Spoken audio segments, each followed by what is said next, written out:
The History of Castlebar podcast is sponsored by mayobooks.ie. Hello and welcome to the History of Castlebar podcast. I'm John Healy. And I'm Noel Campbell. And each week we'll be discussing a selected chapter from our book, The History of Castlebar, which is available online from mayobooks.ie or in-store in the Castle Bookshop. Today we'll be looking at the chapter headed Crime and Policing, which Noel is the expert on. And Noel, could I start maybe by asking you, in general, who policed Castlebar in the past? Well, who policed Castlebar? There was numerous forces and services and corps of infantry and paramilitaries, etc., over the years, since maybe if we went back even as far as the first Charter of Incorporation for Castlebar, which was in 1613. So included in that charter was permission for the town to appoint 2 sergeants at mace. And those sergeants at mace had various roles, and lots of them were very almost looked like pomp and regal, but they also had a kind of a serious role in that they were peace officers and acted as constables in the town. Now, for a town the size of Castlebar back in 1613, we're not 100% sure what the population was, but 2 constables doesn't seem very much. But of course, it was the main policing force at the time were the regular army, the regular British army. So you can imagine a heavily armed army and regiments in the town, as there were for hundreds of years. But in terms of kind of that local policing, it was the 2 sergeants at mace, I suppose, were the town's first policing group, and only 2 of them in it. And we're not even sure, I couldn't even find the names of who were appointed to those positions over the years. And usually you would see that. Funded by the taxpayer? Funded by the ratepayer, I should exactly. say. Castlebar Corporation was it was a very closed shop, but it was funded mainly by the Lucans right up until it was considered worthless, basically, and it was done away with an Act of Parliament in 1841. But it was dying long before that. And even by the end of the 1700s, Castlebar Corporation was pretty much dead wood. It wasn't fit for purpose, and it certainly wasn't fit for any policing role. So what we had at the end of the 1700s was British Army, well-trained British Army, they were really wasting their training, policing drunkenness and vagrancy in towns like Castlebar. And not only that, John, they had bigger fish to fry. They had to go over and try and secure their colonies in North America. So while there was a drain of British troops out of Ireland to fight in North America to try and retain the colonies, British colonies, that left a big gap here in Ireland. And who was going to police the country then? Mm-hmm. So the British themselves came up with different. It was really trial and error. First in the 1770s, at the same time as the British were leaving to secure colonies, they formed groups of volunteers, volunteer corps they were called. And there was a group actually formed here in Castlebar called the Castlebar Independents. And they were formed on the 17th of March 1779 under the leadership of a man called Patrick Randall MacDonald. I'm not sure exactly what training these volunteer groups would have had. They were, the group here were called Castlebar Independents. Around the other towns in Ireland, they had different names. There was, they had some flamboyant names, and some of them in Dublin and Cork were quite, I think there was a lot of one-upmanship in terms of these corps. Mm-hmm. And their uniforms even. In our book, actually, there's a great painting from contemporary accounts of what the Castlebar Independence uniform would look like, and Ger Staunton kindly painted that for us. It's very impressive. It's a scarlet coat and green cuffs, but every corps would have had their own uniform. And again, they were trying to upstage each other, I suppose, because during the downtime, when there wasn't any crime, a lot of their time was spent parading and pomping through the town on horseback, and it must have looked fantastic. And how very proud you were to have your own scarlet coat, and that's what they did. But they actually had a policing function, and there was one case I came across in 1783 where a regiment, there was dragoons were stationed here in the barracks, and as they did from time to time, they hit the drink. They wouldn't have been friendly to the people of Castlebar, who were mainly Catholic. The dragoons were by and large, they were Protestant. But in one case on Patrick's Day, 1783, 2 dragoons stationed here in the town dressed up. They dressed up in kind of mocking gear. They had potatoes around their neck and whatnot, and went through the town, stopping at different houses of well-known Catholics and mocking them. As it was quoted, it was said they would carry out indecent acts outside each of these houses. I've no doubt there was drink involved, and there were, their colleagues in the barracks obviously sent these guys out. But the mayor of the town of Castlebar at the time asked the dragoons, go back to your barracks, you're creating a nuisance. It was a big day in the town and people would have been out celebrating. So they knew there was going to be a clash, and this is what they were looking for. They wanted to, they wanted to start something with the townspeople, and it actually backfired on them, in a very serious way. So the dragoons took no heed of the mayor, and the mayor, all he had at hand to combat this was to call on the Castlebar Independents, the local volunteer group.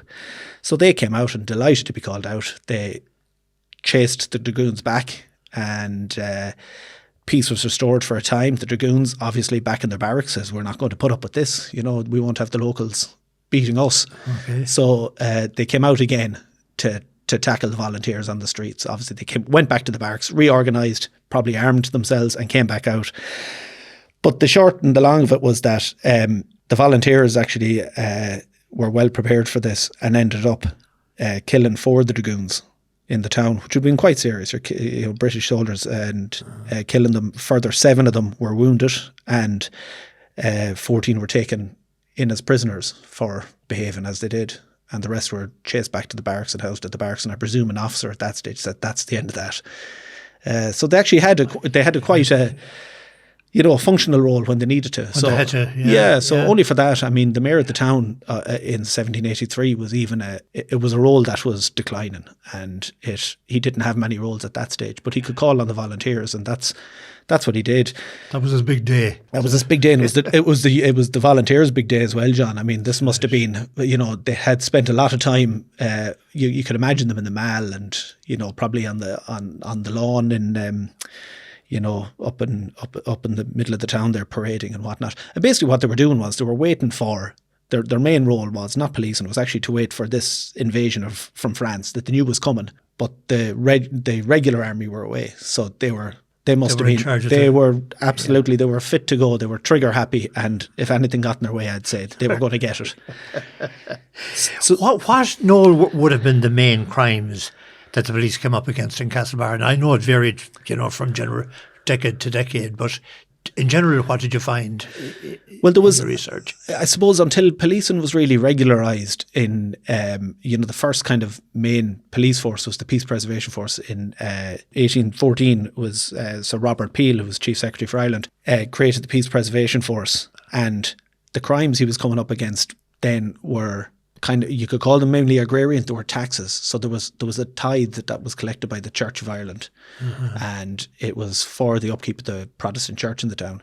But everyone had to pay it, regardless of who you were, regardless of your religion. So Catholics had to pay as well. So obviously it was hated, and people who were didn't have that level of money that they could dispose of for that, not even to their own church, obviously hated that. The Peace Preservation Force, though, were a funny grouping in that they weren't a standing police force. They were called into an area when a disturbance happened, and once the peace was restored or preserved, as they said, they would leave the area again, and so they left it unpoliced. So again, the British had to come around to see how they were going to further police. How would we say, revolutionise policing in Ireland. They formed the Irish Constabulary then in 1836, and it takes a more permanent role then. But the Irish Constabulary had their own crimes. Let me see, there's so many reports. Actually, it's fantastic if you go online, and I've mentioned them in the book as well. So in terms of what crimes were the police here in Castlebar facing, if we look at a report on the general state of prisons in Ireland in 1823, it details a lot of the most common crimes that the County Constabulary and later the Irish Constabulary would have been coming up against. And the main ones, John, I found were there was assault, burglary, illegal distillation, which is poaching, of course, cattle stealing, larceny, theft, murder, the receiving of stolen goods, returning from transportation, which I'll talk about a little bit later, returning from transportation before time, which I didn't actually think happened. It's very hard to get back from Australia. Riotous assembly and vagrancy. These were common ones. There was actually quite a few uncommon ones that were turning up in Castlebar as well that had to be dealt with. I came across a court case where Terence MacDonald was indicted for the abduction of a lady called Margaret Dempsey. Obviously his intention was to force Margaret to marry him.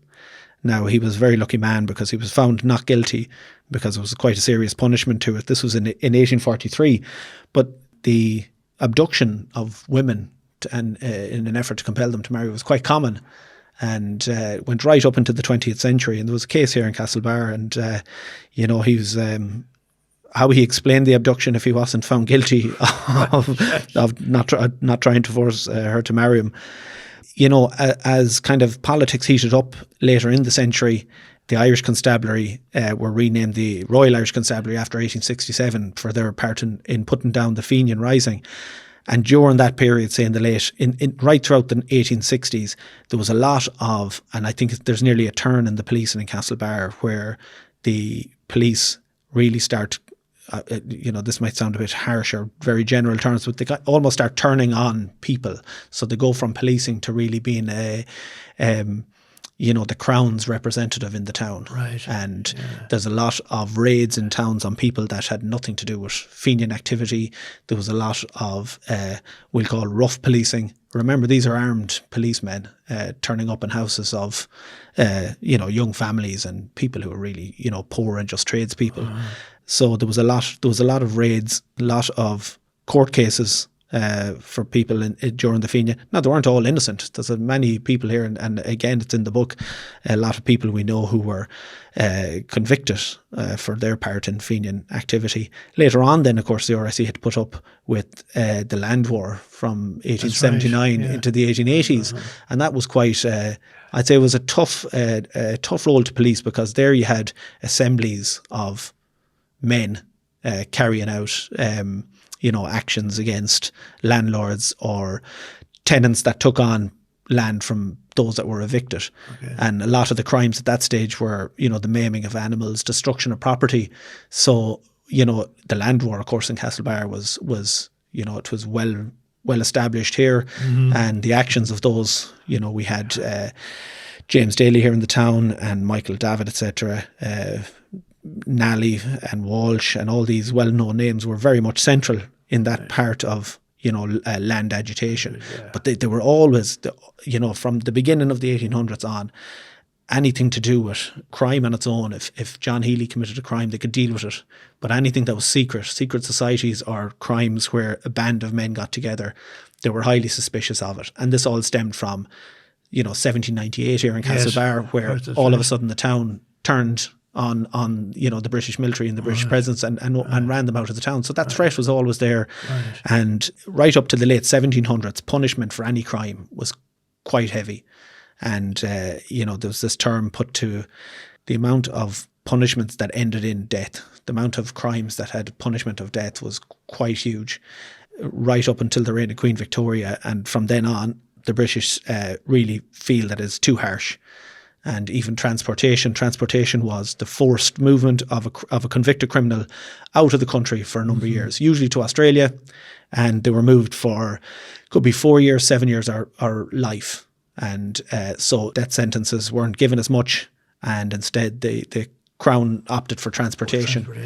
So when we hear of people coming back as a crime was returning from transportation, that's extraordinary. Coming back from Australia, there's a great book on an escape of Fenians that escaped out of Australia on the boat the Catalpa. It's a fantastic book.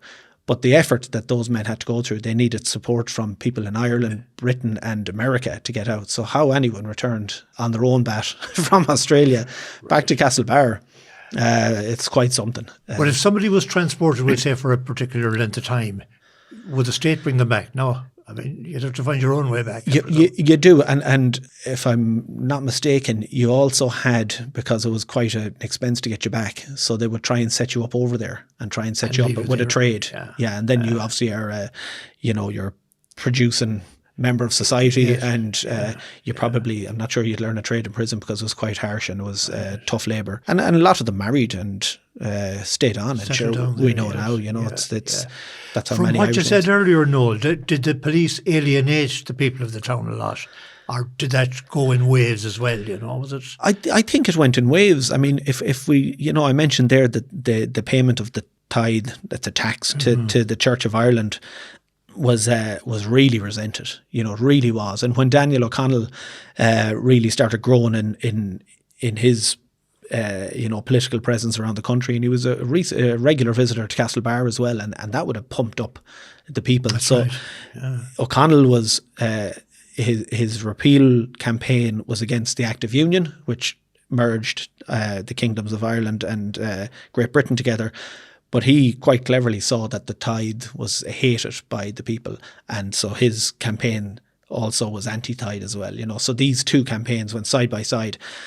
I think into the 1830s when the poor laws came in, and there was a poor law rate on houses, right. and these guys, people couldn't pay these at all, but they were compelled to, and you'd have police accompanied by military, sometimes armed, knocking on the door of peasants looking for money.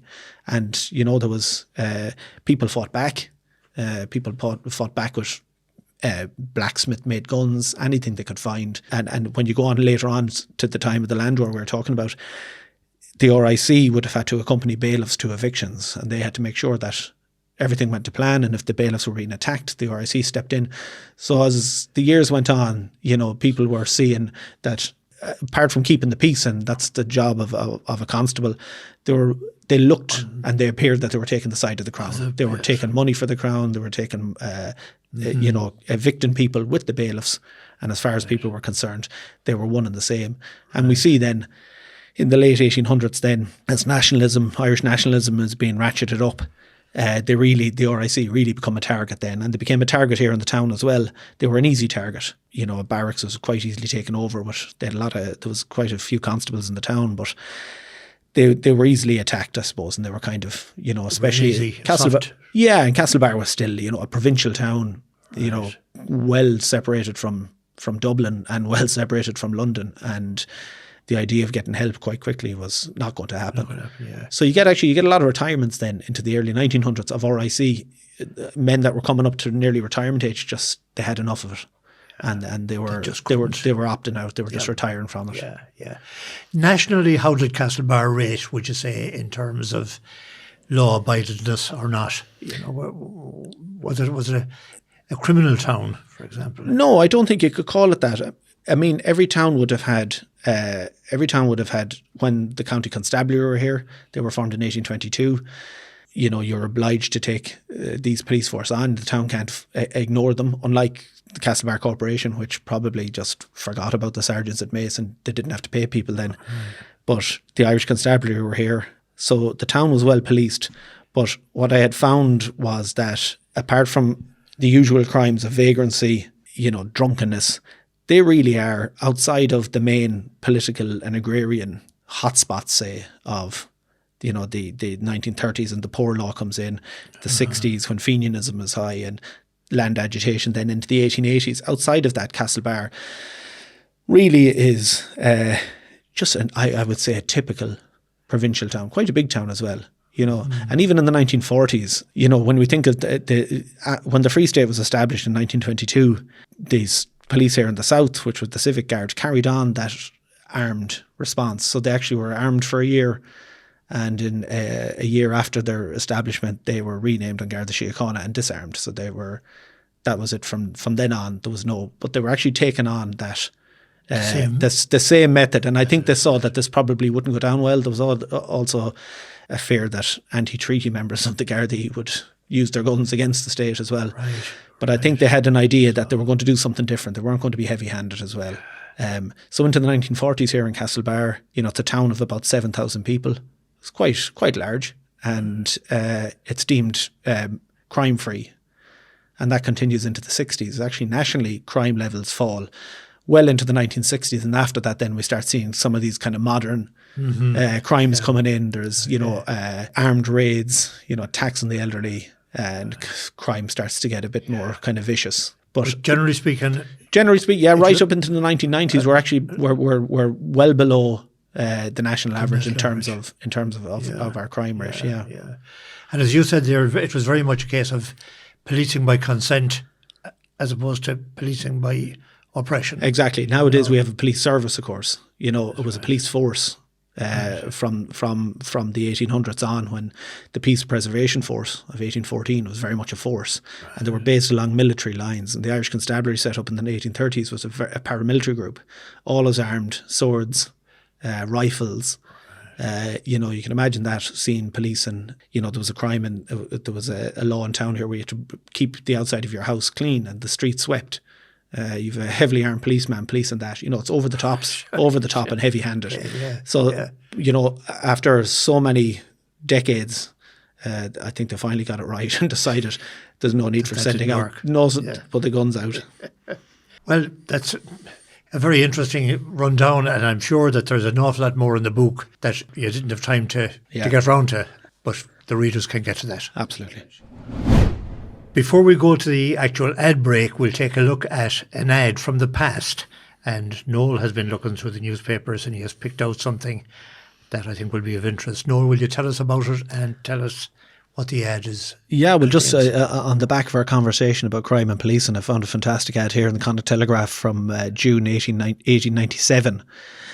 Anthony Philbin, gunsmith and machinist, begs to inform the gentry and public generally that he is prepared to do every kind of repairs required to the following articles: guns, revolvers, all kinds of firearms and machinery, an extensive brass foundry connected with the establishment, plumbing of every description, extensive testimonials from the press and general public, bicycle repairing, a speciality. I think that's fantastic, John. It's a real sign of a man who's going to turn his hand to anything, as they'd say. Absolutely. Do we know anything about the Philbins? Yeah, he was the father of a legendary character called Francie Philbin, who served with the British Army in India. Came home, I'd say a bit shell-shocked, but a well-known character around the town. And there are numerous stories told about him, but Johnny Mee is a particular one, where during the Eucharistic procession every year, when the great and the good would come through the town holding the canopy over the monstrance, Francie would position himself down at Garravan's Corner, as it was then, and he'd recite, "Here's the robbers coming through," as the great and good of the town passed through. So that was, that man that you read there was the father of Francie Philbin, who was somewhat of a character. Since opening our doors in 2017, Bridge Street has evolved into a community hub, a bar, meeting place and event space for locals and visitors to Castlebar. With weekly music sessions and performances of all genres, including a monthly Bridge of Song showcase of up-and-coming singer-songwriters, Bridge Street Castlebar keeps her lit. The Connacht Telegraph, serving the community since 1828 and now reaching 1.5 million people per month on our online and print platforms. Well, we'd like to invite listeners to submit any comments or questions or any observations they have to make about the history of Castlebar, and you can send that to historyofcastlebar@gmail.com for further discussion. Noel, just a question that has come up there in our discussion. What was the implication of having both British Army and police? Were they in each other's way, or did they complement each other, or was there friction between them? Well, it's the age-old one, who polices the police, and you had a lot of that, and I'd say at times there was a lot of friction between who was the main authority in the town. But more often than not, they acted together, and where, after the Irish Constabulary were established and were a permanent police force, they acted as the main police force, and the military were only called in when force of strength and threats had to be used, I suppose, and that usually came in with the collection of rates. But it was always a garrison town, and there's always queries about what's the pros and cons of having such a large military in the town. And I suppose on one side you had a lot of money brought into the town from the regiments that came to town, and the barracks was always quite full. There could be from many cases where you had 700, 800 soldiers up there, and they had to be fed, they had to be kept warm, they had to have linen, etc. So there's a lot of businesses in the town did quite well, from contracts for milk, contracts for turf, just supplies from shops, cigarettes. These were all very, very welcome, and we had a lot of. So it was good for business too. It was very good for business, and even as the capital of Mayo, we had, the courthouse, we had police barracks, army barracks, asylums, the prison, major consumers, as we call them today. Right. Turf, milk, breads, all of that. On the other side, then of course we had a kind of possibly an uneasy tension with the military by times, and while a lot of the regiments came in were from outside, obviously, of the area. It was, and I'm thinking just after 1916, when Castlebar became the centre of the brains behind the operation of countering any rebellious activity, there was, up on 1,000+ soldiers stationed in the barracks in town, and they were not going to be taking anyone as innocent, So it must have been intimidating by times. And as regiments were changing, they would roll through the town. You can imagine on horseback, and there's the rattling, and there's the. You'd love to have been there at the time. It'd been quite a.